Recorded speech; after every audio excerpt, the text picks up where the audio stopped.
Welcome to Jyotika मंत्रा। कैसे हैं आप सब? आई होप आप सभी खुश होंगे, स्वस्थ होंगे और मौज में होंगे। हाजिर हैं हम एक नई वीडियो के साथ, एक नए टॉपिक के साथ। लेकिन उससे पहले अगर आपने अभी तक मेरे चैनल को सब्सक्राइब नहीं किया, आज हम बात करेंगे कार्तिक माह महात्म्य का 7वां अध्याय।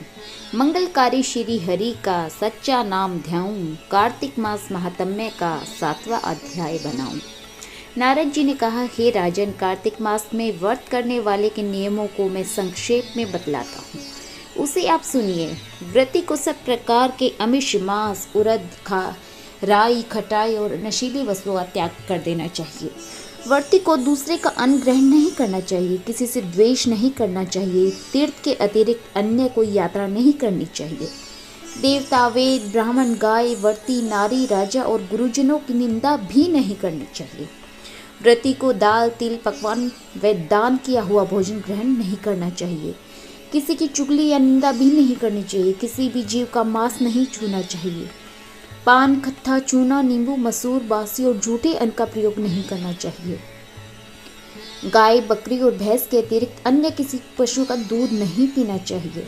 कांसे के पात्र में रखा हुआ पंचगव्य, बहुत छोटे घड़े का पानी तथा केवल अपने लिए हुए पका हुआ अन्न का प्रयोग करना चाहिए। कार्तिक माह का व्रत करने वाले मनुष्य को सदैव ब्रह्मचर्य का पालन करना चाहिए। उसे धरती पर सोना चाहिए और दिन के चौथे पहर में केवल एक बार पत्तल में भोजन करना चाहिए।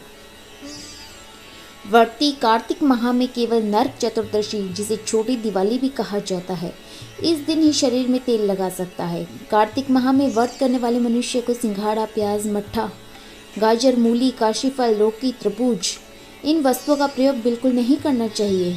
रसगुल्ला, चांडाल, पापी, मलेच्छ, पतित, व्रतहीन, ब्राह्मण द्रोही और नास्तिकों से बातचीत नहीं करनी चाहिए। भगवान विष्णु को प्रसन्न करने के लिए अपनी शक्ति के अनुसार चंद्रायन आदि का व्रत करना चाहिए और उपयुक्त नियमों का पालन करना चाहिए।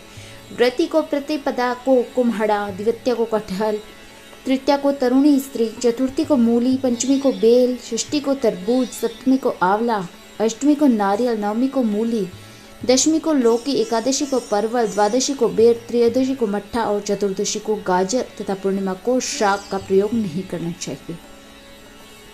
रविवार को आंवला का प्रयोग नहीं करना चाहिए। कार्तिक माह में व्रत करने वाला मनुष्य यदि इन शाकों में से किसी शाक का सेवन करना चाहे तो पहले ब्राह्मण को देकर ग्रहण करे। यदि विधान माघ माह के व्रत के लिए भी है, देवोत्थान एकादशी में पहले कही गई विधि के अनुसार नृत्य, जागरण, गायन, वादन आदि करना चाहिए। इसको विधि पूर्वक करने वाले मनुष्य को देखकर यमदूत ऐसे भाग जाते हैं जैसे सिंह की गर्जना से हाथी भाग जाते हैं। कार्तिक माह का व्रत सभी व्रतों में श्रेष्ठ है। इसके अतिरिक्त जितने भी व्रत यज्ञ हैं वह हजारों की संख्या में किए जाने पर भी इसकी तुलना नहीं कर सकते हैं, क्योंकि यज्ञ करने वाले मनुष्य को सीधा वैकुंठ की प्राप्ति होती है। जिस प्रकार राजा की रक्षा उसके अंगरक्षक करते हैं, उसी प्रकार कार्तिक माह का व्रत करने वाले की रक्षा भगवान विष्णु की आज्ञा से इंद्रादि देवता करते हैं।